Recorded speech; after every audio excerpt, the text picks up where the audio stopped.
بالله من الشيطان الرجيم. بسم الله الرحمن الرحيم. السلام عليكم ورحمة الله وبركاته. إن الحمد لله نحمده ونستعينه ونستغفره ونعوذ بالله من شرور أنفسنا ومن سيئات أعمالنا. من يهده الله فلا مضل له ومن يضلل فلا هادي له. أشهد أن لا إله إلا الله وحده لا شريك له وأشهد أن محمدا عبده ورسوله. يا أيها الذين آمنوا اتقوا الله حق تقاته ولا تموتن إلا وأنتم مسلمون. يا أيها الناس اتقوا ربكم الذي خلقكم من نفس واحدة وخلق منها زوجها وبث منهما رجالا كثيرا ونساء واتقوا الله الذي تساءلون به والأرحام إن الله كان عليكم رقيبا. يا أيها الذين آمنوا اتقوا الله وقولوا قولا سديدا يصلح لكم أعمالكم ويغفر لكم ذنوبكم ومن يطع الله ورسوله فقد فاز فوزا عظيما. أما بعد فإن أصدق الحديث كتاب الله وخير الهدي هدي محمد صلى الله عليه وسلم وشر الأمور محدثاتها وكل محدثة بدعة وكل بدعة ضلالة وكل ضلالة في النار. Allahumma inna nas'aluka ilman nafi'a. Ya Allah, kami memohon kepada Engkau ilmu yang bermanfaat, rizqan thayyiban dan rezeki yang baik, wa amalan mutaqabbala dan amal yang diterima. Alhamdulillah, kita bersyukur kepada Allah Subhanahu wa taala. Semula kita dapat menyambung program kita, iaitu majlis pembacaan hadis-hadis Nabi sallallahu alaihi wasallam yang terkandung di dalam kitab Syama'il Al-Muhammadiyah yang disusun oleh Abu Isa Al-Imam At-Tirmizi rahimahullah, yang lahir pada tahun 209 Hijrah dan meninggal pada tahun 279 Hijrah pada usianya sekitar 70 tahun. InsyaAllah pada pagi ini kita akan melanjutkan bab yang seterusnya, iaitu bab yang ke-28. Masih lagi dalam hal yang berkaitan dengan makan minum Nabi SAW, ya. Dan ini adalah merupakan bab yang paling panjang. Baik, pada bab yang ke-28 ini Imam At-Tirmizi rahimahullah meletakkan tajuk, iaitu babu ma jaa fi qauli Rasulullah SAW qabla at-ta'am wa ba'da ma yafrughu minhu. Jadi iaitu tentang bab yang terdatang pada perkataan Nabi SAW, iaitu ucapan Nabi SAW, kaulnya sebelum dan sesudah Nabi SAW selesai makan. Jadi dalam bab ini dimuatkan 7 hadis yang menjelaskan tentang tindakan Nabi SAW menerusi ucapan sebelum makan dan selepas makan. Dan ini merupakan di antara adab yang agung, sunnah yang agung yang Nabi SAW jelaskan, contohkan kepada kita untuk kita mengikuti dan mengamalkannya. Baik, langsung saja kita pada hadis yang ke-188. Baca hadis. Bismillahirrahmanirrahim. Qala Imam Muhammad bin Isa At-Tirmidzi rahimahullah ta'ala, babu ma jaa fi qouli Rasulillah sallallahu alaihi wasallam. قال حدثنا قتيبة قال حدثنا ابن لهيعة عن يزيد بن أبي حبيب عن راشد بن حجة اليافعي عن حبيب بن أوس عن أبي أيوب الأنصاري قال كنا عند النبي صلى الله عليه وسلم يوما فقرب طعاما فلم أرى طعاما كان أعظم بركة منه أول ما أكلنا ولا أقل بركة في آخره فقلنا يا رسول الله كيف هذا؟ قال إنا ذكرنا اسم الله حين أكلنا ثم قعد من أكل ولم يسم الله تعالى فأكل معه الشيطان. Hadis yang pertama di dalam bab ini yang merupakan hadis yang ke-188, itu hadis yang diriwayatkan daripada Abu Ayyub Al-Ansari radhiyallahu anhu. Beliau menceritakan, kami bersama Nabi SAW pada satu hari, lalu dihidangkan dengan satu hidangan makanan kepada kami. Aku tidak pernah melihat makanan yang paling besar barakahnya, makanan yang sangat berbarakah daripada makanan tersebut pada permulaan kami memakannya. Ya, sebaliknya pula, ya, aku tidak melihat makanan yang paling kurang barakah daripada makanan tersebut pada akhir kami memakannya. Kami bertanya, ya Rasulullah, bagaimanakah boleh berlaku perkara ini? Ya, yang mana awalnya barakah, kemudian di penghujungnya makin berkurang keberkatannya. Ya, jawab Nabi SAW, kita telah menyebut nama Allah ketika kita mula makan. Namun di tengahnya, ya, dalam perjalanan sedang makan itu tiba-tiba, ya, ada orang yang baru duduk dan dia makan tanpa menyebut nama Allah. Ya, maka dia makan bersama dengan syaitan. Ya, yang itulah sebabnya, puncanya kenapa hilangnya barakah atau berkurangnya barakah. Jadi hadis ini menjelaskan tentang hal yang berkaitan ucapan Nabi SAW dan para sahabat yang bersama dengan Nabi SAW ketika makan dalam satu hidangan. Jadi ini makan dalam satu hidangan dan diawali dengan Bismillah. Jadi doa makan adalah cukup dengan ucapan Bismillah. Ada faedah yang sangat penting daripada hadis ini. Dan hadis ini juga, ya, menjadikan peringatan dan memberikan kesedaran bahawa di antara adab makan yang paling utama adalah dimulai dengan Bismillah. Dan doa ini tidak dibaca secara berjamaah seperti mana yang dilakukan oleh kebanyakan umat Islam. Jadi mana ketika mereka makan secara beramai-ramai, sama ada masing-masing pinggan, ya, atau berkongsi hidangan dalam satu bekas seperti talam dan seumpamanya, maka mereka lantik ada seorang untuk membaca doa untuk seluruh jamaah itu. Padahal tidak ada langsung contohnya daripada Nabi SAW. Maka apabila Nabi SAW tidak mencontohkannya, para sahabat juga tidak mencontohkannya, maka hendaklah kita tinggalkan perbuatan itu, kerana kita telah melakukan sesuatu perkara yang khilafus sunnah. Ya, sebaik-baiknya adalah iaitu mencontohi Nabi SAW. Maka tetaplah di atas sunnah yang satu ini walaupun menyelisihi amalan orang ramai. Kerana amalan orang ramai, ya, bukan bukti kebenaran dan hendaklah ditapis dengan, ya, Al-Quran dan As-Sunnah, ya, yang Nabi SAW contohkan kepada kita. Jadi masing-masing membaca Bismillah. Kalaulah doa itu untuk jamak kesemuanya, pasti Nabi SAW tidak sebut ni orang yang datang kemudian yang kemudian makan. Patutnya dia tak payah Bismillah lah. Sebab apa? Telah dibismillahkan oleh Nabi SAW. Maka menunjukkan, ya, betapa besarnya, ya, kesan terhadap membaca Bismillah. Itu yang pertama. Yang keduanya adalah barang siapa yang tidak makan diawali dengan Bismillah, maka keberkatan makanannya akan hilang. Ya, kenapa disebut keberkatannya hilang? Kerana syaitan turut makan bersamanya. Maka syaitan telah mengambil rezeki untuknya. Maka dengan itu sungguh dia telah kehilangan kebaikan yang sangat banyak. Ya, jadi ini kaedah yang ataupun faedah yang sangat penting daripada hadis yang pertama. Dan juga disunahkan untuk kita makan beramai-ramai, bersama-sama. Ya, makan bersama-sama dan sama-sama makan. Itu kaedah dia. Dia duduk dalam satu dalam satu lingkungan, ya, sama ada dia atas makan dengan talam atau pikan, berkongsi dua orang atau tiga orang atau lebih daripada itu. Ya, baik, ini adalah salah satu contoh sunnah yang Nabi SAW ajar kepada kita. Maka hendaklah kita jangan, ya, memandang remeh sunnah ini, iaitu awali makanan dengan Bismillah. Ya, bukan Bismillahirrahmanirrahim, Bismillah. Sebab nanti akan datang hadis-hadis yang menjelaskan bahawa doa untuk makan itu cukup dengan Bismillah. Tapi nanti ada orang kata pula, ya, yang sempurnanya Bismillahirrahmanirrahim, ya, yang sempurnanya. Jadi kita tanya dalilnya mana? Mana dalil yang mengatakan untuk makan sempurnakan dengan Bismillahirrahmanirrahim? Sedangkan Nabi SAW mengajar lafaznya cukup dengan Bismillah. Dan kita telah sebut banyak amal ibadah, ya, zikir-zikir dan doa yang Nabi SAW ajar dengan hanya cukup dengan memulakan dengan Bismillah. Ya, contoh apa dia Bismillah? Bismillah makan tadi. Bismillah nak masuk tandas. Sebelum masuk tandas baca Bismillah, kemudian baca apa? A'udzubika minal khubsi wal khaba'is. Ya, kemudian nak keluar rumah, Bismillah juga.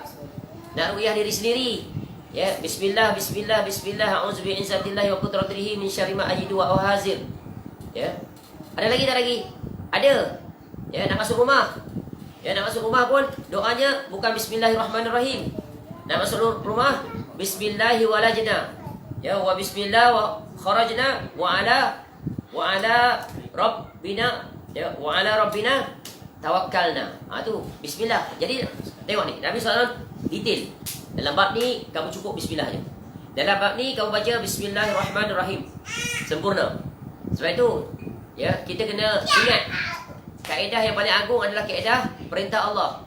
Ya, laqad kana lakum fi Rasulillah uswatun hasanah. Jadi kalau Nabi SAW melakukan demikian, kita ikut. Jangan kita akal-akalan kita. Apa salahnya? Apakah bagus kan bismillah ni? Kan bismillahirrahmanirrahim lebih bagus. Kalau itu lebih bagus, pasti Nabi SAW akan ajar lafaz itu.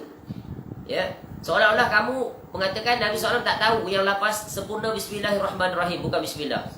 Ya, jadi ini sebenarnya adalah dia khawatir kita ditipu oleh syaitan. Ya, sebab Nabi SAW adalah satu-satunya insan yang diberikan kuasa mutlak untuk menggezetkan sesuatu amalan. Faham? Ini kaedah penting. Terus hadis yang ke-189. قال حدثنا يحيى بن موسى قال حدثنا أبو داود قال حدثنا هشام الدستوائي عن بديل العقيلي عن عبد الله بن عبيد بن عمير عن أم كلثوم عن عائشة رضي الله عنها قالت قال رسول الله صلى الله عليه وسلم إذا أكل أحدكم فنسي أن يذكر الله تعالى على طعامه فليقل بسم الله أوله وآخره. Baik, hadis yang kedua, ya, iaitu hadis yang ke 189, riwayat daripada Aisyah radhiyallahu anha. Beliau berkata, ya, Nabi SAW bersabda, ya, idza akala ahadukum, apabila salah seorang daripada kamu makan, ya, fanasia, dia lupa. Ya, manusia ni asal perkataan al-insan, insan nasia, nasia lupa. Ya, lupa ni boleh berlaku dalam beberapa keadaan. Terlupa, dilupakan, atau buat-buat lupa. Tu. Jadi lupa di sini adalah tidak sengaja. Ya, terlupakan daripada menyebut nama Allah ke atas makanannya. Maka hendaklah dia ucapkan, ya, dia bila dia terlupa, dia ingat balik, tadi saya tak bismillah lah, aku tak bismillah lah. Maka hendaklah dia membaca, iaitu bismillahi awwalahu wa akhirah. Tengok ni, tak baca bismillahirrahmanirrahim, ya, awwalahu wa akhirah. Ini dalil, ya, hendaklah orang-orang yang makan minum dengan bismillahirrahmanirrahim, ya, hendaklah mencontohi Nabi SAW. Cukup berhenti di mana Nabi SAW berhenti. Sebab itu kaedah dalam usul fiqh dia kata apa? Al-aslu fil ibadah at-tauqif wal ittiba'. Asal dalam ibadah itu adalah tauqif, berhenti. Di mana Nabi SAW berhenti. Ya. Dan ittiba', ikut. Berhenti, jangan melampaui batas. Nabi SAW berhenti di situ, kamu berhenti. Dia ikut Nabi SAW berhenti di situ. Kalau Nabi SAW berhenti pada bismillah, jangan kamu lajak bismillahirrahmanirrahim. Ya, walaupun ada di kalangan ulama kata baca bismillahirrahmanirrahim. Ya, tapi di antara perkataan ulama dengan perkataan Nabi SAW, mana yang kita nak ikut? Perkataan Nabi SAW. Ya, kerana Nabi SAW ada sebaik-baik contoh teladan. Ya. Uswatun hasanah. Jadi hadis ini, kenapa walaupun sedang makan dan nak habis kita ucapkan ini? Supaya apa? Supaya mendapat keberkatan. Supaya apa yang dimakan oleh syaitan tadi, ya, yang ikut bersama dalam keadaan lupa, maka syaitan tadi akan memuntahkan kembali makanannya. Tu. Jadi menunjukkan betapa besarnya ingat kepada Allah. Baik. Ya, ingatkan kepada Allah ni disebut di sini, menyebut nama Allah. Dia terlupa menyebut, atau bukan dia terlupa menyebut, dia mengingati Allah. Maknanya di sini bukan maknanya zikir Allah, bukan. Ya. Bukan zikir Allah. Di sini adalah ingat Allah. Mengingati Allah telah diterangkan oleh Nabi SAW. Macam mana nak ingat Allah? Contoh, kita sebut subhanallah, alhamdulillah, Allahu akbar, la ilaha illallah, ya, wallahu akbar, la hawla wala quwwata illa billah. Macam-macam zikir yang diajar sebagai bentuk ingat Allah. Sebab itu, ya, bila kita makan atau apa saja kegiatan yang kita buat, diperintahkan untuk kita ingat kepada Allah. Ingat kepada Allah bagaimana? iaitu dengan zikir yang telah dijelaskan. Contoh dalam hadis disebutkan, ya, sebagaimana riwayat Jabir bin Abdullah radhiyallahu an, dia mendengar Nabi SAW berkata, "Idza dakhala ar-rajulu baitah," ya, jika salah seorang di antara kamu masuk ke dalam rumah, fa zakarallahu inda dukhuli wa inda ta'ami, ya, kemudian dia menyebut nama Allah ketika memasukinya dan ketika makan, ya, qala syaitan, maka berkata syaitan, ya, la mabita lakum wa la asya'a wa idza dakhala falam yazkurillaha inda dukhulih qala syaitan adraktumul mabit wa idza lam yazkurillaha inda ta'ami qala adraktumul mabita wal asya'. Ya.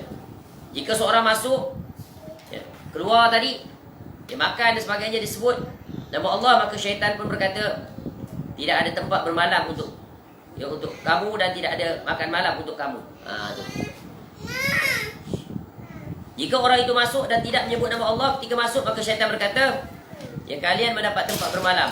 Mana kata kami ni, syaitan ni dapat bermalam. Sebab apa? Tak ingat kepada Allah. Dan jika dia tidak menyebut nama Allah ketika makan, maka syaitan berkata, kamu dapat tempat bermalam dan dapat makan malam.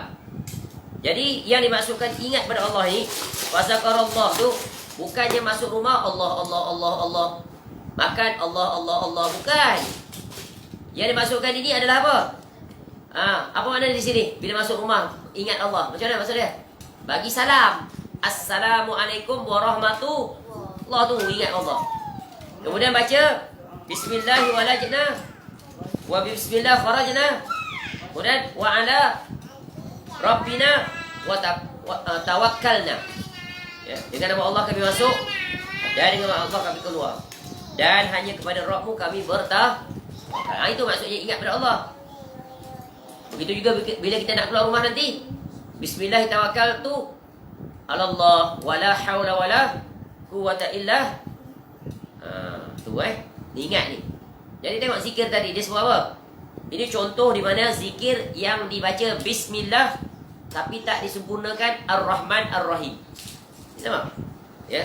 Kita keluar rumah kita baca apa? Bismillah tawakkaltu ala Allah wala haula wala quwwata illa. Kita masuk pun bismillah, ya, walajna wa bismillah kharajna wa ala alaihi tawakkalna. Nampak tak? Jadi ini jangan dipandai-pandai pula dibaca bismillahirrahmanirrahim walajna, ya, bismillahirrahmanirrahim kharajna. Itu tak, itu, ya, ungkapan yang kita masukkan, kita pula ubah. Padahal Nabi SAW dah tetapkan seperti itu. Ini kaedah yang sangat penting. Ya, nama pun ikut sunnah Nabi SAW. Apa dia? Copy paste. Ingat ni, mengikuti Nabi SAW adalah copy paste, bukan copy add. Bukan copy, tiru dan tambah, bukan. Atau copy modified, ya. Dia buat irama lah, dia buat rentak lah, dia buat lagu lah, dia buat irama rap lah, doa zikir Nabi SAW. Dia letak muzik lah. Ini semua modified. Bila semua modified, dia mesti tambah, ya, banyak aksesoris dia tambah dalam bab apa yang, ya, dikaitkan dengan ibadah, dan itu terlarang. Dan itu adalah bid'ah yang sangat tercela. Ya, kerana seolah-olah dia telah mensyariatkan dan menggezetkan suatu syariat yang baru. Ingat kaedah ni. Jadi hadis ini menjelaskan bila kita terlupa, maka hendaklah kita kembali ingat kepada Allah dengan, ya, ketika makan baca doa bismillahi awwalahu wa akhirah. Ingat ni, ya, tak baca bismillahirrahmanirrahim awwalahu wa akhirahu. Masya-Allah, ini adalah dalil yang terang, ya, jelas. Maka penceramah-penceramah, para pendakwah hendaklah menyampaikan ni tentang sunnah yang diselisihi oleh majoriti orang Islam. Hatta ustaz-ustaz pun baca macam ni juga, baca doa, ya, berjemaah. Ustaz jadi imam, tekong baca doa dalam, bahkan bukan baca bismillah saja, macam-macam doa dia baca. Allahumma barik lana, kemudian dia baca apa lagi? Ya, dia baca Rabbana atina fid dunya hasanah wa fil akhirati hasanah wa qina azabannar. Ni contoh siapa yang ikut ni? Makan ni untuk cepat, dah dihidang segera. Ni dia pelambat pula. Tengok Nabi SAW, sebab ketika makan hendaklah disegerakan. Sebab nikmat makan tu. Sebab tu baca ringkas saja, bismillah. Masya Allah. Halus tak? Teliti tak ajaran Nabi SAW? Ya, memenuhi tak keperluan kita? Ya. Ini nak makan, baca doa punya panjang. Ya, sila hari bulan tahlil lagi. Bila nak sudah ni? Panjang pula tahlil dia, bukan tahlil ringkas. Depan makan dia buat tahlil, buat apa? Ya, ini. Bila menyelisih sunnah, apa saja ni kaedah kan? Apa saja amalan bila kita lakukan dia menyelisih sunnah, pasti menyusahkan. Ya, menyusahkan dan menyulitkan. Sebab itu Islam itu dia adalah mudah, pertengahan. Tapi apabila dia diperpayahkan, maka dia menyulitkan, membebankan. Ya. Bukan setakat dari sudut masa, bahkan barangkali melibatkan wang ringgit. Yang Islam tidak mengarahkan ke arah itu. Masya Allah, ini sungguh satu perbuatan yang wajib kita tinggalkan. Maka naklah kita ajari anak-anak kita di sekolah-sekolah, perbetulkan kembali kesalahan ini. Cukup dengan membaca bismillah, kemudian makanlah. Ya, maka akan datanglah keberkatan. Sebagaimana hadis yang sangat jelas, iaitu hadis yang kita baca yang pertama dan yang kedua. Baik, terus. Hadis yang ke berapa? 189. قال حدثنا عبد الله بن صباء الهاشمي البصري قال حدثنا عبد العلاء المعمر عن هشام بن عروة عن أبيه عن عمر بن أبي سلمة رضي الله عنه أنه دخل على رسول الله صلى الله عليه وسلم وعنده طعام فقال ادن يا بني فسم الله تعالى وكل بيمينك وكل مما يليك. Baik, hadis yang ke-190 diriwayatkan daripada Umar bin Abi Salamah radhiyallahu anhu, bahawa beliau masuk bertemu dengan Nabi SAW, dan di hadapan Nabi SAW ada makanan. Baginda SAW pun bersabda, hampirilah wahai anakku, bacalah bismillah. Tengok Nabi SAW kata apa? Bacalah bismillah je, bukan bismillahirrahmanirrahim. Ni dalil lagi. Makanlah dengan tangan kanan, dan makan terlebih dahulu makanan yang paling hampir dengan kamu. Ni wakul Nabi SAW kata apa? Fasammillah. Tu kita ala wakul biyaminik wakul mimma yalik. Ni adab dalam makan. Masa adab makan daripada hadis ni apa yang pertama? Hadis ni yang pertama baca bismillah ke bismillahirrahmanirrahim. Lepas tu ada doa lain tak? Tak ada, terus makan aja. Bismillah. Yang kedua buat apa? Iaitu guna tangan ke kanan. Nanti akan datang hadis kenapa guna tangan kanan. Tangan kanan ni sunat ke wajib? Wajib. Kalau makan tangan kiri boleh tak? Boleh. Tapi di bawah keadaan tertentu. Tapi hukum asal tak boleh, dilarang. Contoh tangan kiri, tangan kanan sakit, patah macam ni. Boleh lah. Sebab al-masyaqqah tajlibut taisir. Bila ada kesulitan, maka jadi benda yang sulit jadi mudah, diperluaskan.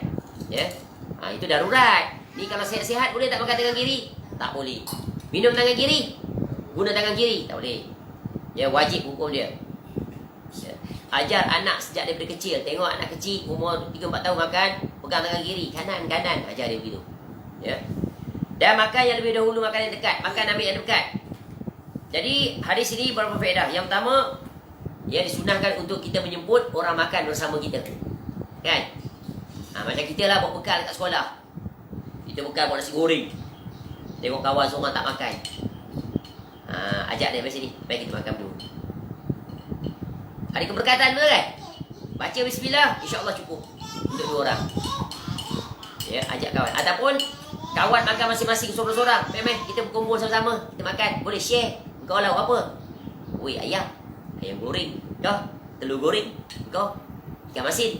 Boleh kongsi. Nampak berkat tak? Masing-masing dapat rasa lagi sedap. Tu gitu. Jangan makan nafsi-nafsi. Dia ajar anak-anak tak nak bagi orang, dekut. Makan seorang nyuruh boleh makan gelas. Tak nak keluar, nanti orang nak minta, takut orang minta. Nampak? Jadi kongsi dengan kawan kita. Tengok ada kawan kita tak makan, dah makan ke belum pagi tadi? Tak. Baik kita makan sama-sama. InsyaAllah ada berkat. Walaupun kita makan sikit. Ya, kalau ikut ukur akal, sikit. Tak kenyang. Tapi bila kita makan, ya, dengan membaca bismillah, ajak pula orang makan, maka kita akan rasa kenyang. Itu telah dibuktikan dalam kehidupan. Ya. Kemudian ingat, kaedah ni, ambil makan yang paling dekat. Ni sama ada kita makan bersendirian, atau ketika kita makan beramai-ramai. Tapi dekat ni maksudnya apa maksud dia? Tapi boleh tak kita ambil makanan yang jauh? Boleh. Kalau makanan tu bukan duduk depan kita. Kalau banyak jenis kan? Ni lauk, ni sayur, ni apa lagi? Ni sambal, ni ulam. Ulam duduk belah sana, boleh ambil. Tapi dengan syarat dulu, biar orang yang sebelah sana dulu ambil. Ni dia belum bergerak lagi, kita dah lompat sana, dah nak ambil ulam. Tak, ambil depan dulu. Ya. Dah boleh kita minta. Bang, tolong bagi saya pinggan ulam tu, saya nak ambil ulam. Ataupun abang tolong isikan. Macam tu. Faham? Tapi yang lebih utama mula-mula kita ambil yang paling dekat. Ya, kadang-kadang kita tak ambil yang dekat sebab apa? Sambal. Ataupun kita tak boleh makan makanan tu. Contohnya udang. Saya tak boleh makan udang, saya alergik. Kulit saya tak tahan. Nanti kalau makan gatal. Ya, ada orang kena alergik tahap yang paling parah. Makan-makan sekejap lagi mata bengkak, mulut dia, bibir dia bengkak. Masa tu kadang-kadang tu penting kita kena tanya orang yang datang rumah kita ni. Ya tuan, sekeluarga ada tak alergik? Kita ikut contoh doktor. Tengok doktor kalau kita pergi klinik, dia nak bagi ubat, dia tanya dulu. Ya, ada alergik tak tuan? Saya tak ada alergik. Dia akan bagi ubat yang betul. Macam juga makanan, ada orang alergik, betul kan? Dia sama ada dia alergik ataupun dia tak selera makanan tu. Kita kena raikan dia. Kita daripada kita sedap dah. Hari ni kita nak sembelih ayam Belanda, ayam Turki. Dia bela ayam Turki. Nak bagi makan dah, dia bukan main seronok lagi. Excited dia nak jamu tetamu dia ayam Belanda. Tiba roasted Belanda, roasted ayam Turki. Ya. Tapi bila dihidang, dia tanya dia ayam apa ni? Dia ayam Turki. Dia rasa macam lawyer lah, nak termuntah lah. Sebab mungkin dia bayangkan ayam Turki tu, ya, cantik, dia tak selera nak makan. Itu lebih baik kita tanya, tuan, saya nak tanya, dia datang belajar, kita nak buat special ni. Kita nak masak ni, arnab panggang. Sudah. Okay. Ataupun kita beritik. Itik sebab orang kita sekarang jarang dah makan. Orang Melayu ni dah jarang makan itik. Dulu-dulu itik memang dimakan banyak bela di kampung. Itik serati, itik air, ya, itik angsa, semua makan. Ya. Tu. Sedap daging itik ni buat kari. Landak pun makan, kancil pun makan. Itu sedap lah, eksotik. Ni benda-benda yang biasa.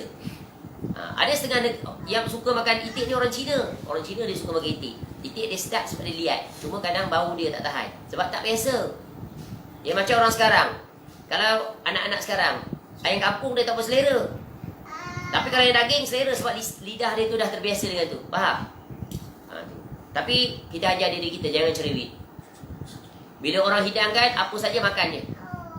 Tu. Orang yang tak cerewet ni, di mana pun dia senang hidup dia. Dia pergi mana ke, rumah siapa pun, dia pergi luar negara ke, apa yang ada tu semua dia makan. Syarat halal. Yang penting halal saja. Jangan menyulitkan diri. Saya tak boleh makan tu, saya tak boleh makan ni, saya tak boleh rasa teringat jijik macam sebelum ni kan.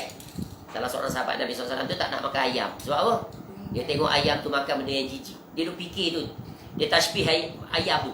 Dia duk dalam kepala dia berlega je ni. Ni semua nak kena buang ni. Pemikiran-pemikiran yang tak sepatutnya masuk dalam minda kita. Rasulullah kata makan.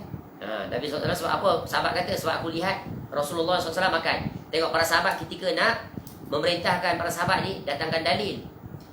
Bukan kata je, aku makan ayam sedap ni, walaupun ayam ni makan jijik yang boleh lah, tapi memang sedap, lagi dia pertama sedap pula. Tak, aku lihat Nabi SAW makan. Makan. Nampak tak? Ni masyarakat kita, kalau dia ajar berdalil, dia kata, apa dalil-dalil? Orang awam tak perlu tahu dalil. Siapa ajar kaedah dia ni? Membantah orang yang perlu dalil. Agama itu tegak di atas dalil. Ya. Orang-orang kafir tidak ada dalil. Tu jangan ikut cara orang kafir. Ikut saja membuta tuli apa nenek moyang buat. Padahal bertentangan dengan syariat. Nampak? Sembah berhala, sembah tak payah tanya. Ya, kita kena ajar masyarakat kita khusus di zaman sekarang dalam bab agama. Terutama daripada para penceramah. Bila mengajar mesti tanya dia. Kalau kita rasa was-was, ustaz ni betul ke tidak? Betul ke tidak? Minta maaf ustaz. Minta izin boleh ustaz nak tanya. Assalamualaikum. Ustaz kata boleh. Ustaz tadi saya dengar Ustaz sampaikan hadis tu. Ya. Sikit-sikit saya rasa ada keganjalan lah, sebab saya rasa saya pernah dengar hadis tu, ada seorang penceramah mengatakan hadis tu palsu, mau tu. Tu. Jadi Ustaz tu pula in return dia kenakan apa? Oh begitu ya. InsyaAllah nanti saya cuba semak balik. Ya. Terima kasih atas teguran itu. Nanti minggu depan saya datang kuliah, ingatkan saya jika saya lupa. Baru cemerlang. Ni tak dihamputnya kawan tu. Ya. Mana kau tahu ni mau tu? Ya. Mana kau tahu? Dia jawab begitu pula. Ini ada penceramah di zaman ini sepangai seperti itu. Ya, pernah sekali duduk dalam majlis, macam itulah ucapan dia, Masya Allah. Dan orang yang bertanya tu, Masya Allah, orang dah tua. Begitu sopan dia tanya. Dimarahi oleh penceramah tu. Dan yang lebih mengejutkan, di akhir dalam marah-marah daripada orang yang bertanya tu, kalau engkau tak suka kuliah aku, kau boleh keluar sekarang. Tapi umumnya orang situ sokong ustaz tu. Inilah bahana bencana ni kalau taksub pada seseorang. Padahal huduh sekali akhlaknya seperti itu. Satu dah orang bertanya tu dengan sopan dan usianya lebih tua. Boleh pangkat kira macam ayah. Kurang ajarnya. Orang seperti itu para ulama pesan jangan duduk sekali-kali majlis ni. Kerana apa? Kamu akan dapat keburukan akhlak. Ini penting. Sebab itu kita patut berterima kasih bila ada orang bertanya dan membuat teguran. Kerana dengan itu kita tidak menyebabkan dosa kita berterusan. Akibat silapnya kita, orang yang beramal menyebarkan dosa tu kita punca dia. Tapi itulah bila ya segelintir atau ada di kalangan para penceramah yang hilang sifat takutnya pada Allah, ya mereka lebih menjaga ego diri mereka. Ya padahal mereka tidak lebih tahu daripada orang yang mendengar. Bukan mereka menguasai seluruh ilmu. Dan orang yang datang tu barangkali adalah orang yang ahli ilmu. Ya, barangkali yang bertanya menegur tu seorang ustaz yang memang mengetahui hadis itu adalah palsu. Tu kena ingat kaedah tu. Ya, jangan jadi orang yang sombong. Ya, bila orang menegur kita, ya, maka kita ucapkan terima kasih. Ya, insya-Allah saya pun tak pasti, saya akan cuba balik. Mungkin tersilap ni saya. Tak akan jatuh langsung taraf dia, bahkan akan meningkat darjatnya di sisi Allah Taala dan di sisi orang yang mendengar. Ini penting. Baik terus. Hadis yang keberapa? 191. Udah. Mari sini ketua ni. Mari sini duduk ketua ni. Okey, sambung je. Sambung saja. Mari sini. Cakap terus saya cakap. قال حدثنا محمود بن غيلان قال حدثنا أبو أحمد الزبيري قال حدثنا سفيان الثوري عن أبي هاشم عن إسماعيل بن الرياح عن أبيه رياح بن عبيدة عن أبي سعيد الخدري رضي الله عنه قال كان رسول الله صلى الله عليه وسلم إذا فرغ من طعامه قال الحمد لله الذي أطعمنا وسقانا وجعلنا من المسلمين. Baik, hadis yang ke-191 ini sebelum kita masuk terjemahannya ada sedikit perkara yang perlu disampaikan berkaitan dengan hadis ke tadi 190. Ini tentang makan tangan kiri. Ya, makan tangan kiri ini dia adalah terlarang, sangat terlarang. Ya, haram, berdosa. Ya, kerana apa? Kerana ada larangan daripada Nabi SAW. Ya, sebagaimana dalam hadis disebut iza akala ahadukum falyakul biyamini wa iza syariba falyashrib biyamini fa inna syaitan yakulu bishimal wa yashrabu bishimal. Ini salah satu hadis yang berbentuk larangan. Ya, jangan berbuat. Kenapa? Hadis ini menjelaskan apabila salah seorang daripada kamu makan, maka makanlah dengan tangan kanan. Ya, makan dengan tangan kanannya. Dan apabila kamu minum, maka minumlah dengan tangan kanannya. Makan dan minum mesti dengan kanan. Ya. Kerana apa? Ya. Ini kerana sesungguhnya inna syaitan yakulu bishimal. Kerana syaitan tu dia makan tangan kiri, dia minum juga tangan kiri. Jadi barang siapa yang guna tangan kiri untuk makan atau minum dalam apa keadaan pun, ya, yang dia berada dalam keadaan dia mampu untuk menggunakan tangan kanan, maka dia termasuk dalam larangan ini dan itu adalah dosa. Sebab apa? Dia menjadikan syaitan sebagai sekutu dia. Dan kita tahu hukum mengikuti syaitan adalah haram, dilarang, berdosa. Sebab syaitan musuh nombor satu kita. Jadi bila kita mengikuti cara langkah hidup dia, kita berada bersekutu dengan dia. Sebab kaedah menyebutkan man tasyabbaha biqaumin fahuwa minhum. Ni Nabi SAW yang bersabda. Barang siapa yang menyerupai satu kaum, maka dia termasuk kaum itu. Ya, menyerupai di sini apa? Dalam perkara yang dilarang. Tasyabuh dengan orang kafir, ya tasyabuh dengan syaitan, apatah lagi. Dia dilarang semuanya. Jadi jangan sekali-kali guna tangan kanan. Ya. Walaupun dengan apa alasan, tak boleh lah tuan. Ustaz tak boleh lah saya kanan-kanan sebab saya left-hander. Kalau pegang ni saya tak kuat. Kau usahakan. Ya. Sebab perintahnya wajib. Ni ada orang left-hander, dia makan tangan kiri. Barangkali left-handed dia, ada orang yang sama ada left-handed atau right-handed, bila dia minum ni, dia makan nasi tangan kanan, tapi bila dia minum kiri ni, dia pun begini. Bila ditanya, tuan, kenapa tuan makan dan minum tangan kanan? Oh, tangan saya kotor. Dia kata tangan yang pegang nasi tadi tu kotor. Kotor itu adalah, ya, dari segi persepsi dia aja, bukan kotor, betul kan? Maknanya dia kata apa? Ni, sebab makan je cara tak ikut sunnah Nabi SAW. Penuh nasi je ni. Memanglah pegang ni ada cop jari macam-macam kat sini. Tu. Sebab tu bila kita selesai makan, Nabi SAW jilat. Bila bersih, pegang ni elok tak? Tak ada cop apa pun. Sebab apa? Ni bersih seperti asal sebelum makan. Tu kaedah. Ajar. Setengah tu pula, makan, ya, separuh jalan nak minum air. Dia pun buat macam ni. Pegang ni. Ini sama. Kiri bersekutu dengan kanan. Betul kan? Mana ada contoh Nabi SAW pegang sampai 2 tangan untuk pegang minum atau makan? Tak, sebelah je. Begitu juga kita makan mie. Makan yang berkuah, selalunya. Ya, sini makan, ni hirup kuah. Masya Allah. Ya. Ini adalah perkara yang penting yang banyak dilakukan oleh orang. Ya, cuba kita buat survey. Kita pergi restoran, kita ambil pen, kita tulis berapa orang yang guna tangan kiri, makan atau minum. Pasti kita akan jumpa. Yang kadang-kadang mendominasi. Kiri tu dipegang air. Ataupun dia makan pakai sudu dan garpu. Dua-dua fully utilized. Padahal sebelah saja. Ingat ni. Ini sungguh di antara akhlak yang terlupakan oleh umat Islam. Padahal very basic ni. Makan sejak kecil lagi. Sejak kecil lagi. Tapi tak diajar. Supaya jangan makan tangan kiri. Ya, supaya jangan minum tangan kiri. Ini wajib diajar. Kadang-kadang kita makan cakap, ini bukan orang awam je, ustaz pun sama.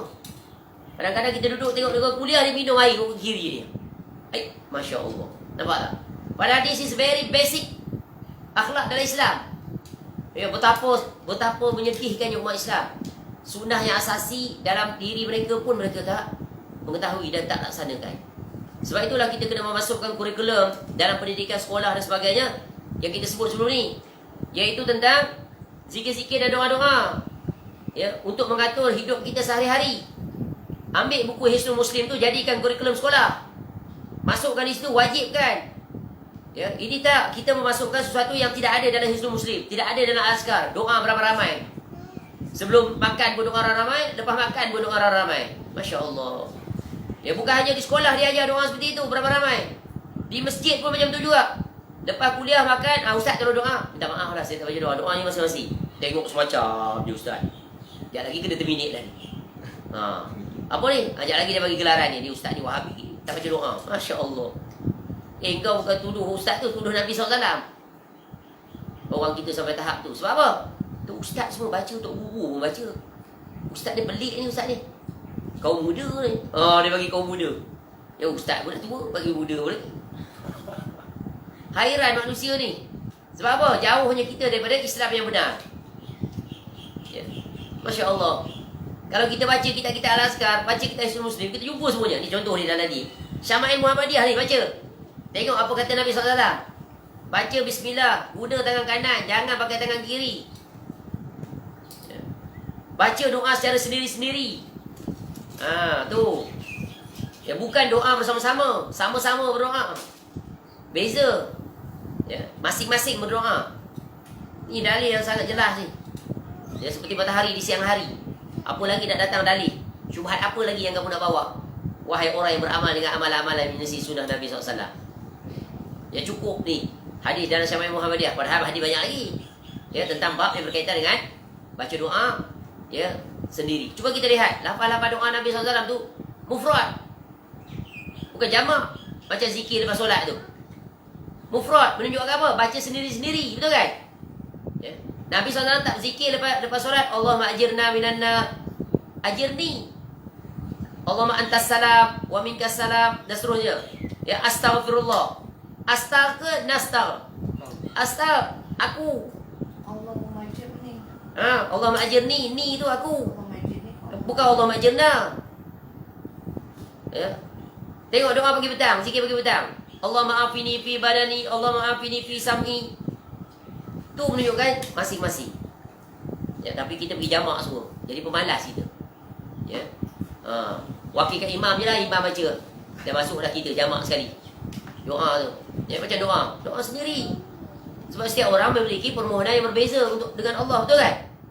Kenapa nak pergi swasta menuntut imam? Dia agama bukan milik ahli agama, bukan. Agama ni milik peribadi kita. Ya.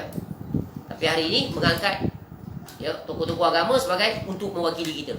Akhirnya sampai ekstrim kes diperbodohkan oleh mereka ini.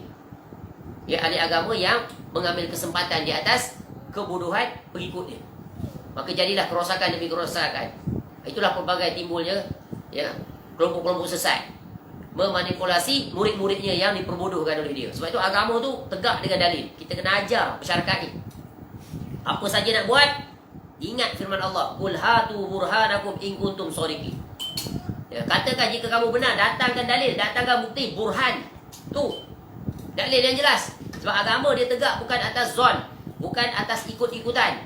Agama dia tegak atas dalil. Sebab itu tengok, kita dah sebut tadi. Contoh, sahabat Nabi SAW nak suruh sahabat tu makan ayam. Betul kan? Makan ayam sebab apa? Aku lihat Nabi SAW makan ayam yang jijik tadi tu. Makan makanan yang jijik. Dia tak kata, ya ayam ni halal dia. Ya. Adapun dia makan makanan yang kotor masuk proses badan dia, nanti bersih elok lah balik. Dia tak kata dalil akal dia. Tu. Datangkan dalil daripada Nabi SAW. Masya Allah. Tapi umat Islam bila ada orang yang mengajak seperti itu, dia bagi gelaran macam-macam. Dia kata apa guna orang awam. Orang awam tak perlu tahu dalil. Nak dipergunakan oleh dia. Nak dimanipulasi dia pun tak betul. Dia takut nanti orang tanya dia tak boleh jawab. Sebab apa? Dia tak baca benda-benda tu. Cukup sekadar dia dapat daripada orang sebelum tu. Orang sebelum tu dia sebar begitu je. Ibarat orang yang mengutip kayu api di malam hari. Apa saja yang dapat capai semua dia pegang. Faham? Ni Nabi SAW dah peringatkan orang seperti ini. Ya, seperti apa? Ya, orang yang cari kayu api di malam hari. Pegang ular hitam, pegang tarik. Mati dia. Nampak? Apa saja yang boleh dipegang, pegang semuanya. Masya Allah. Jadi sebab itu kita kena ajar masyarakat berdalil. Ya. Datang. Qala Allah wa qala Rasul. Ada dalil tak? Ada. Dalilnya sahih tak? Tak. Ya. Ni kaedah yang perlu dibetul. Dia kata, kita orang awam. Kau dalam urusan dunia tak pernah jadi awam. Daripada darjah 1 paling awam, dia baru boleh baca ABC. Sampai masuk universiti, awam lagi tak? Dalam urusan dunia. Tak awam, dah jadi pakar dah. Dulu awam. Sekolah darjah 1 sampai darjah 6, meningkat sikit kepandaian. Tingkatan 1 sampai tingkatan 5, makin pandai. Masuk universiti, lagi pandai. Tak jadi orang bodoh dah. Ya, ambil jurusan spesialis. Sampai PhD, lagi pakar dia. Dalam urusan dunia, kita tak pertikaikan pula. Tak suruh jadi orang awam. Tapi dalam urusan agama, jadi orang awam je. Ya. Ikut je lah apa ustaz tu sebut, guru sebut. Jangan bantah. Barang siapa yang banyak membantah, banyak tanya soal, maka tidak ada ilmu baginya. Sedap dia pergi buah tu. Tu ada tu, kod etika tu. Masya Allah. Baik, orang kafir bertanya, clarify. Yeah. Sorry, I want to interrupt. I want to ask you to verify. Is it true or not, your statement? Can you come up with your argument or not? Do you have any evidence or not? Orang kafir tu yang ikut cara Islam, tanya dalil. Ya. Kita tak dengar sahala je. Nak tanya pun tak boleh. Ya, kalau tanya dia boleh corner sana, dia corner sini. Satu dalil pun tak datang. Dia bagi jawapan je. Tak, kita kena ajar. Setiap soalan ada jawapan mesti disertai dengan qala Allah wa qala Rasul. Barulah itu orang yang amanah. Kalau tak tahu nak bagi jawapan, tunggu. InsyaAllah saya balik, saya cek dalam kitab. Minggu depan saya datang bawa. Ya, mengakui. Ya, mengakui kelemahan, ketidaktahuan kita. Tak akan menjatuhkan darjat kita di sisi orang yang bertanya. Apatah di sisi Allah. Bahkan meningkat. Sebab apa? Kita telah menyelamatkan diri kita dari memberi jawapan yang membinasakan kita dan orang yang mendengar. Ini kaedah. Masya Allah. Sebab itu manhaj yang benar dalam beragama ni adalah manhaj yang berdalil. Supaya orang terpuas hatikan dengan apa yang disampaikan. Ni macam ni, Syama'il Muhammadiyah ni. Tengok, dah ada dalil semuanya. Hadis-hadis Nabi SAW. Kenapa kena makan dengan tangan kanan? Kenapa tak boleh makan dengan kiri? Ni dalilnya. Kenapa awak suka buah temikai? Oh, saya ikut Nabi SAW. Nabi SAW suka makan buah temikai. Bahkan dibuktikan secara saintifik pun buah temikai ni banyak zat dia dan sebagainya. Tu nampak? Masya Allah. Baik, terus. Hadis tadi hadis yang tentang doa Nabi SAW. Baik. Hadis yang ke 191, 192, 191 kan, daripada Abu Sa'id, iaitu daripada Abu Sa'id Al-Khudri radhiyallahu an, dia berkata, iaitu Nabi SAW apabila selesai daripada menikmati makanan, setelah makan selesai, Nabi SAW akan membaca ni doa Nabi SAW. Alhamdulillahilladzi at'amana wa saqana wa ja'alana muslimin. Wa ja'alana muslimin. Baik. Jadi hadis ini menjelaskan tentang ucapan yang dibaca oleh Nabi SAW setelah selesai makan.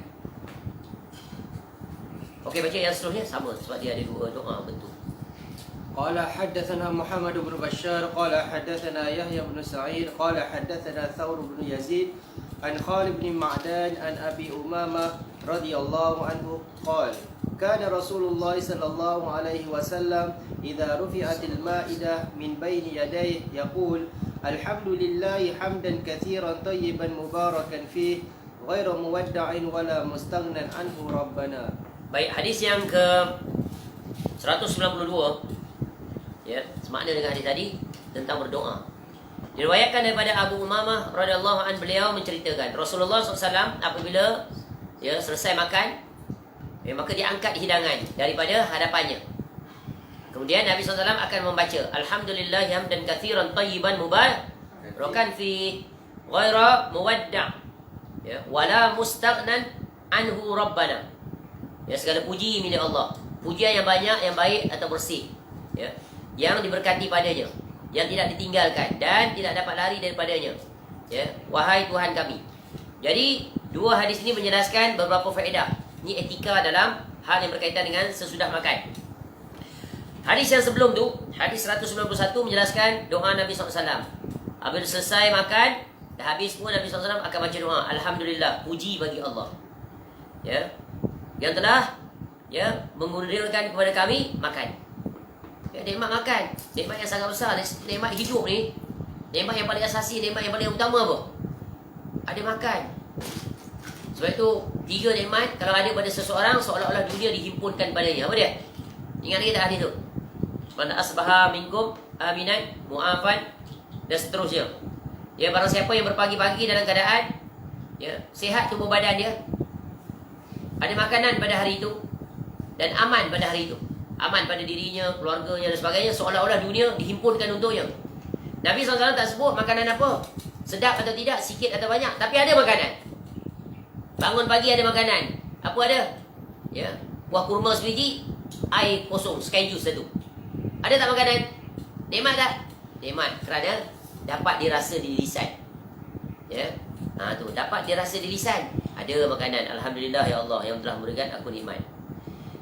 Dan kemuncaknya apa? Yang menjadikan kami orang Islam. Nikmat yang paling agung, yang paling besar, melebihi segala-galanya adalah Allah jadikan kita sebagai seorang Muslim. Ini yang paling besar. Menjadi seorang Muslim, nikmat yang paling besar sebab apa?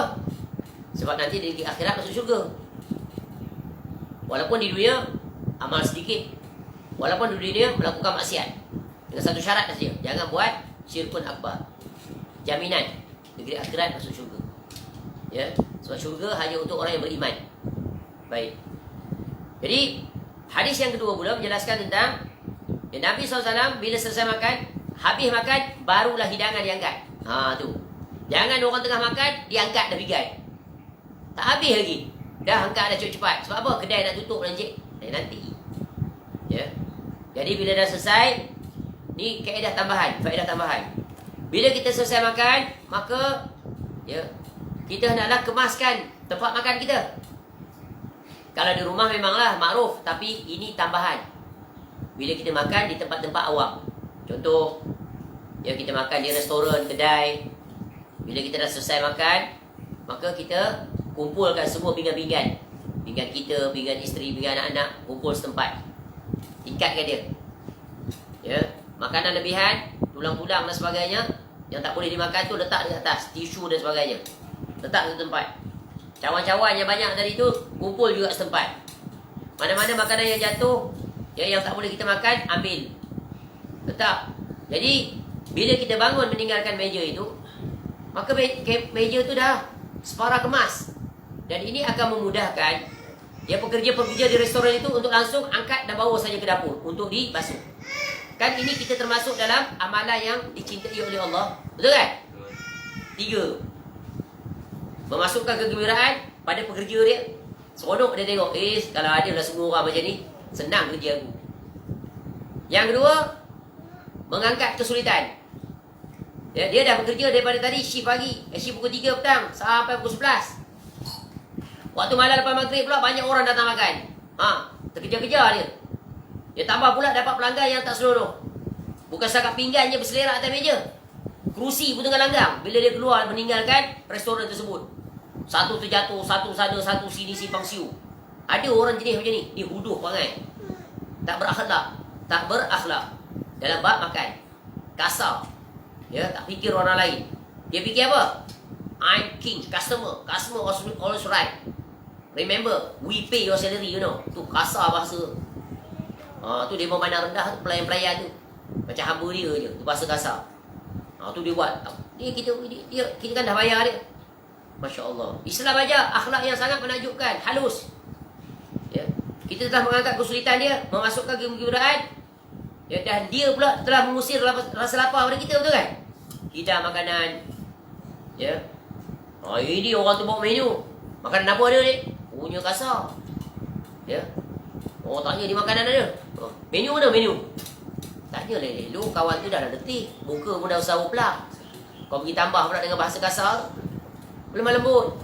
Ni minta menu. Pakcik nak tengok. Baik pakcik. Kita tengok muka dia pun kita tahu dah stres, letih. Kita pula pergi streskan lagi dia. Okey dek, saya nak order ni sekian-sekian. Okey, dia pun pergi dapur. Tunggu dalam masa 10 minit datang. Hantar 10 hidangan. Apa yang betul kita buat? Smile. Wave. Terima kasih dek. Masya Allah. Tu. Dan dia pula kena juga customer service. Nikmatilah hidangan ni, mudah-mudahan enak dan menyelerakan. Tu. Have nice dinner. Have nice lunch. Masya Allah. Dia nak cari orang Malaysia macam tu. Susah lah. Kalau boleh pun kemarin-kali jumpa kat hotel je lah. Hotel lebih padat lah, dia bayar mahal. Kita bayar sevideo tu yang mahal. Sekali makan tengah hari RM80. Kita ni perut kecil je bukan boleh makan banyak pun. Dan tabiat pun tak boleh makan banyak pun. Memang tak makan banyak. Walaupun duduk hotel macam mana, bubuh lah 20 pun, ambil 2-3 saja. Itu yang saya mampu. Dia dah bukan esok habis makanan satu-satu piga dan angkat. Betul kan? Letak pula cawan. Bagi dek. I want this type of juice. Bawa dia. Layan kau main lagi. Restoran, hotel lah. Jadi masalah perlayanan ni di restoran-restoran, kedai-kedai makan ni, orang kita ni Masya Allah, kena baiki banyak. Kadang kita sampai panggil dia 10 kali tak datang. Dia order. Dia tengok pun tak tahu. Pusing sini pusing. Sampai pun tidak. Aku naik angin lagi. Ini pun terpatut naik angin lah. Kena ajar dia. Main sini. Nak sekolahkan kamu. Bila kita sekolahkan dia, kita pula kena sekolah dia. Pelik biar ajaib. Sebab apa? Akhlak tak diajar daripada keluarga. Bagaimana syarikat tu, restoran tu pun tak ajar. Inilah dia. Hilangnya keindahan Islam daripada kelakuan dan gelagat kita. Sungguh menyedihkan. Tak sepatutnya. Umat Islam adalah orang yang paling halus, luhur budinya. Indah ucapannya, menyentuh kalbu. Dia melihatnya menceriakan keadaan. Betul kan? Seorang Muslim, seorang mukmin adalah cerminan bagi Muslim yang lain. Inilah dia. Sebab itu wajibnya kita memasukkan akhlak di dalam mata pelajaran sekolah. Sampai ke universiti, sampai keluar. Sebab akhlak ni bukan hanya belajar di sekolah rendah. Dia akhlak ajar di mana ni? Dah, sekolah tadika. Cikgu-cikgu tadika tu dia ajar. Ni macam ni nak masuk tandas. Ni nak basuh dah macam ni. Makan macam ni bersih, kemas.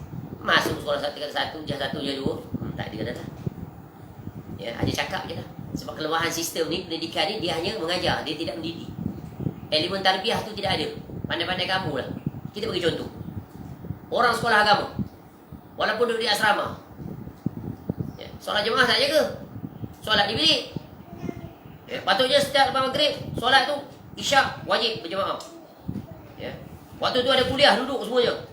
Dididik. Dekat pengajarnya dengan pelajarnya. Ditarbiyah. Ini tak. Solat tidak. Solat lambat. Ya, Masya Allah. Kenapa jadi demikian?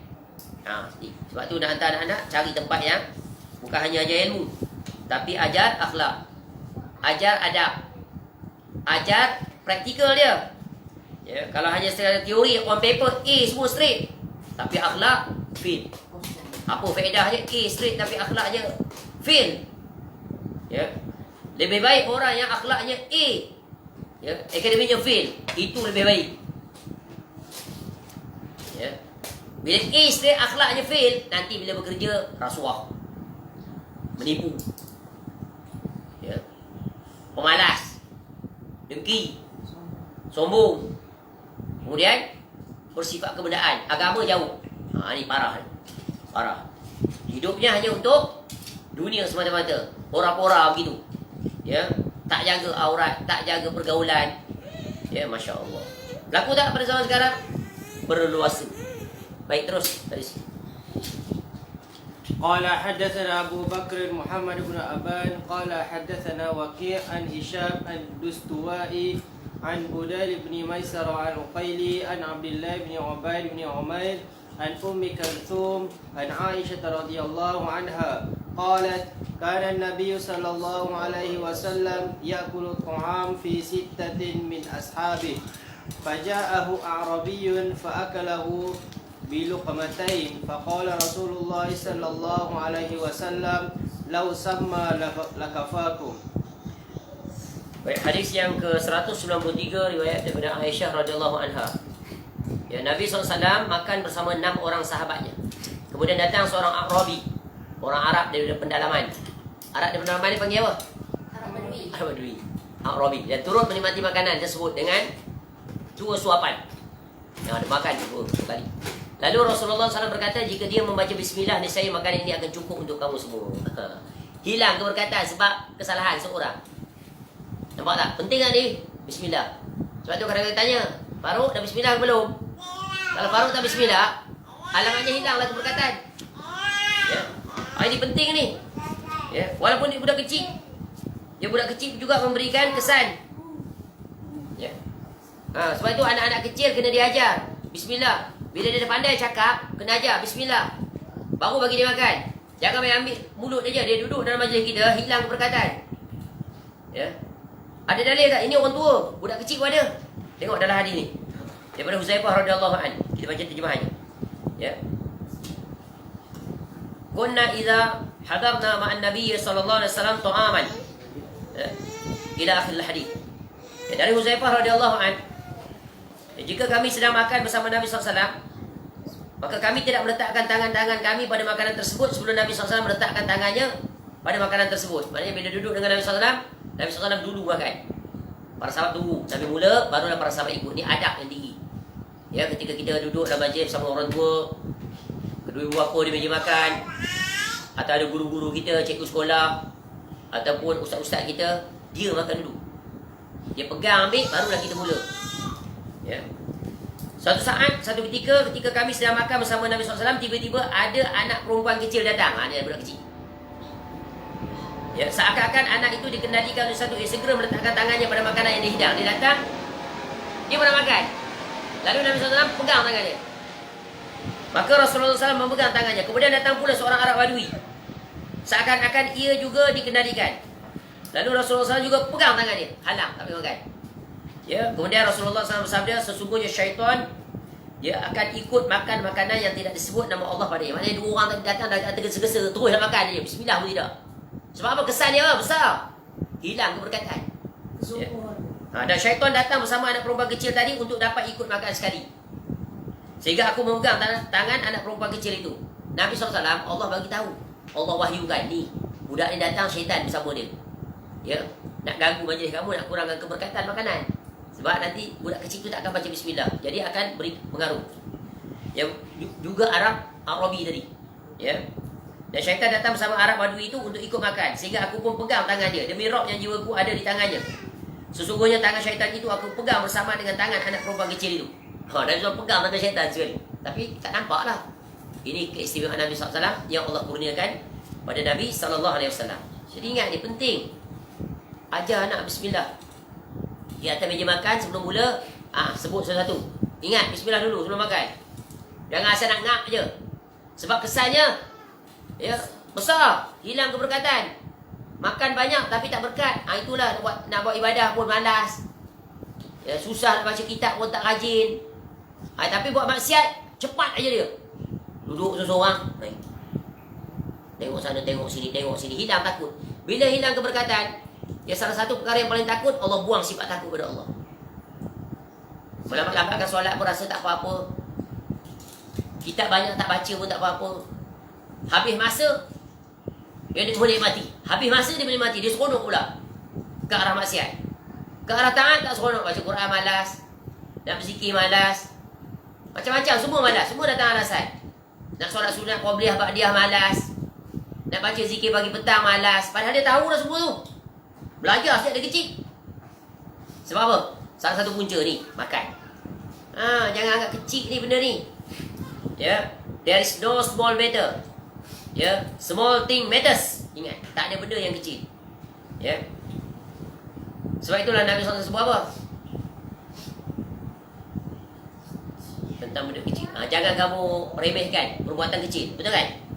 Nabi SAW pesan pada kita, la tahkiranna minal ma'rufi syai'a wala antalqa akhaka biwajhin taliq. Jangan kamu remehkan perbuatan walaupun dia kecil.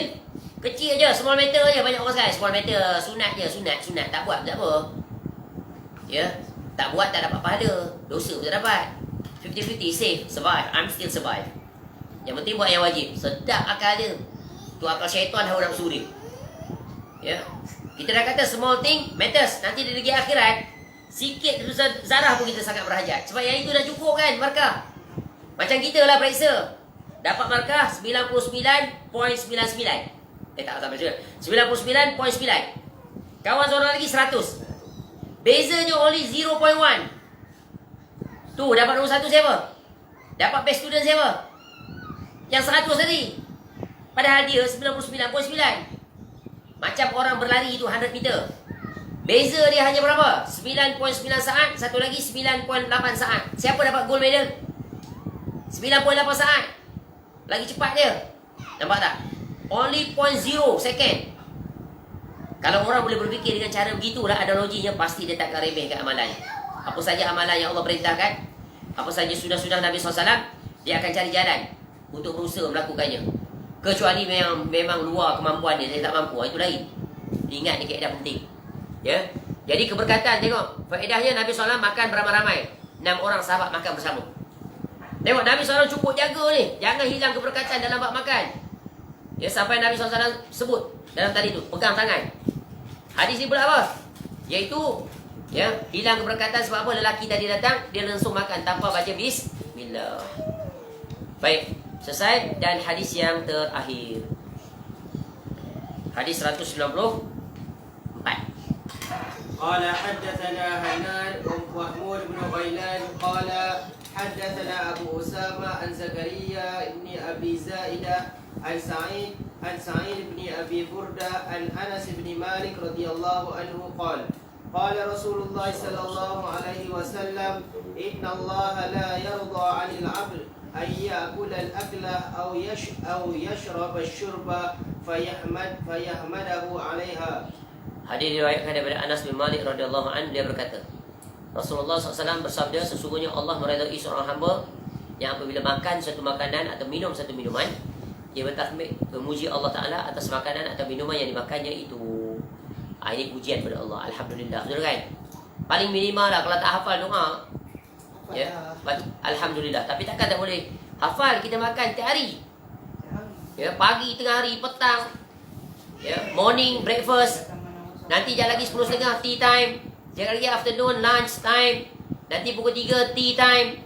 Nanti sebelum maghrib dinner time. Nanti sebelum tidur supper time. Macam-macam makan.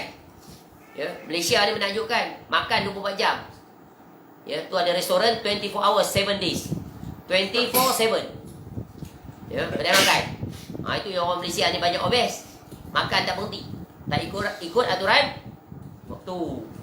Ya, ikut cara makan Nabi SAW. Ya. Baik. Jadi hari ini menjelaskan tentang kemuncak tanda syukur kita kepada Allah dalam nikmat yang satu ini, makan dan minum. Nikmat, boleh makan, boleh minum tanpa pantang. Tengok orang yang ada pantang, tengok tu tak boleh, tengok ni tak boleh. Nikmat tak tengok orang yang dia pantang jumpa je, semua dia boleh ngam. Ya, air apa baik kat dia, semua dia boleh minum. Makanan apa hidang kat dia, semua habis, licin. Tu. Dia pantang jumpa je, pantang tengok je. Ada orang ya ada pantang, yang tu tak boleh, ni tak boleh, sial tengok. Nak minum teh tarik tak boleh, makan roti canai tak boleh, nasi lemak tak boleh. Apa yang kau boleh? Schedule sajalah. Yang dengan telur separuh masak, itu je boleh makan. Duit dalam bank banyak, 10,000. Ketika itu dia tahulah betapa besarnya nikmat sihat. Ya, ketika itu baru dia tahu betapa nilai dunia ni pada duit, bukan itulah nilai dia. Kalau dia boleh beli kesihatan dia balik, mau dia ambil duit itu semua 1 juta, dia ganti dengan nikmat kesihatan. Betul kan? Sebab tu Nabi SAW ajar kita cara permakanan untuk jaga kesihatan. Ya, di sampingan daripada makan itu. Ya, bagaimana nak jaga kesihatan? Makanan itu datangnya keberkatan. Baik, selesai. Ya, Alhamdulillah. Ini bab yang sangat besar. Walaupun hadisnya ya dipaparkan dalam bab ini 7 hadis, tapi faedah-faedah yang kita ambil daripada hadis ini sangat besar. InsyaAllah panjang umur. Malam ini kita akan sambung bab yang ke-29, iaitu tentang bekas minuman Nabi SAW. Nabi SAW minum dalam bekas apa? Terbuat daripada kaca ke, emas ke, permata ke, perak ke, zamin ke, mutiara ke, atau bagaimana? Ya, kita akan lihat InsyaAllah. Semoga dengan itu kita mengetahui. Dan setakat ini, sampai saat ini kita melihat hidup Nabi SAW sangat sederhana, sangat zuhud, jauh berganda-ganda dengan umatnya, khusus di zaman sekarang. Umatnya di zaman sekarang Allah bagi nikmat yang sangat agung. Inilah istimewa kita jadi umat Nabi SAW. Seluruh kenikmatan dunia daripada umat dulu sampai sekarang semua terhimpun pada kita. Betul kan? Nabi SAW zamannya hanya kenal roti, kurma, yang gulai. Kita satu makanan dunia tu semua ada di negara kita. Satu dunia ni semua ada. Memang tak? Nak makan nasi apa sebut? Nasi Arab, nasi Iran, nasi Persi, nasi Pakistan, nasi goreng USA. Ada tak payah pergi USA? Nasi Rusia, nasi apa semua ada. Makanan Korea, makanan Jepun, semua ada. Restoran je punya banyak. Pilih saja. Ya. Tom yam, cakap pun tak guna. Makanan Thailand, berlama. Indonesia, ayam penyet. Apa lagi? Wong Solo. Macam-macam. Ya Allah, akhirnya manusia lalai. Lalai dengan makanan. Semoga Allah menjauhkan kita daripada kelalaiannya. Penyakit pun bertambah. Ya, doktor pun makin ramai buka klinik. Sebab ada orang sakit. Masya Allah. Semoga Allah menjadikan kita orang yang sihat, berberkah kehidupan, dan dapat mencontohi Nabi SAW dalam bab yang telah kita ambil faedah, bab tentang makan minum Nabi SAW, dan begitulah seterusnya. Semoga bermanfaat. Semoga Allah memberkati usia kita, makin mempertingkatkan kesungguhan kita untuk berjalan di atas sunnah Nabi SAW. Dan kita bersyukur kepada pengarang kita ini, iaitu Al-Imam Abu Ya'sa At-Tirmizi rahimahullah, kerana dengan jerih payahnya, ya, menggunakan usianya, letihnya, menghimpun seluruh hadis-hadis, bahagian daripada hadis-hadis Nabi SAW, dan tinggal kita hanya membaca dan mengambil faedah daripada Syama'il Al-Muhammadi. Ya. Semoga Allah menghimpunkan kita nanti di dalam syurga bersama dengan Imam At-Tirmizi, bersama dengan Nabi SAW, kekasih yang kita sangat cintai dan kita sayangi. Ma'alladzina an'amta alaihim minan nabiyyin was-siddiqin wasyuhada'i was-salihin wa hasuna ulaika rafiqa. Wallahu a'lam. Subhana rabbika rabbil izzati amma yasifun wa salamun alal mursalin walhamdulillahi rabbil alamin. Assalamualaikum warahmatullahi wabarakatuh.